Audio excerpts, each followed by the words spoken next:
here we are, week 6, and I'm gonna give an update of how things have been going. If you remember last week, I was struggling a bit with period week and falling off the wagon, and so this week's goal was mainly to get back on that wagon.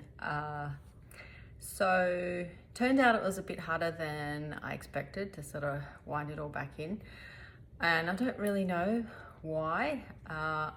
People who know me personally know that I am quite disciplined and dedicated, and so it's not unusual for me to, have some challenging moments due to hormones and whatnot, but normally I can sort of get back on, but it really took me a few days to get back on the wagon and get things back under control. So that this week has been a little bit of a regroup, regather week. So since Sunday, so what's today?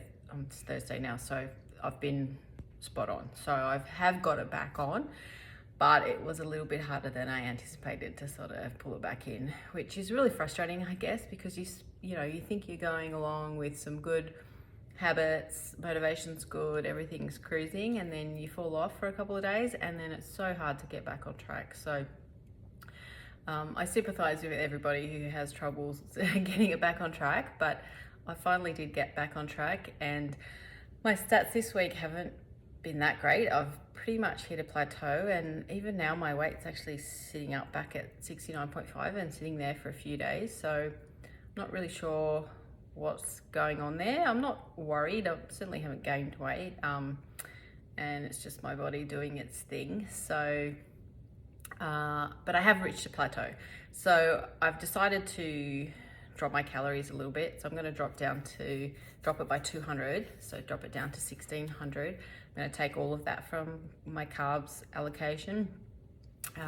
It's been 6 weeks at those 1800 calories, which is probably not unrealistic to drop it now.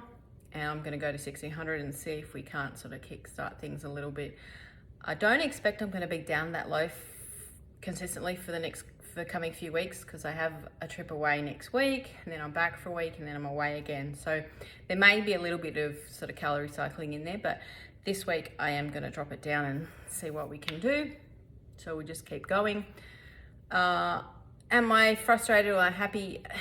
I sort of go between the two, but the reality is this is what my perimenopause weight loss journey is. It's really slow, and I just have to keep going. And even when you feel like you've been set back, you have to keep going. And interestingly, I listened to a podcast the other day.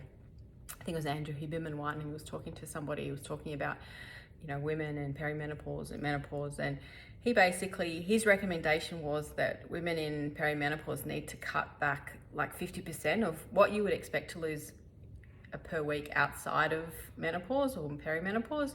You would reduce that by 50%. So if you normally lose 1 pound a week, then if you're in perimenopause or menopause, you would cut that back to half a pound a week. So it's interesting that I heard that, because that's exactly been my experience, that my sort of ability to lose weight is pretty much halved.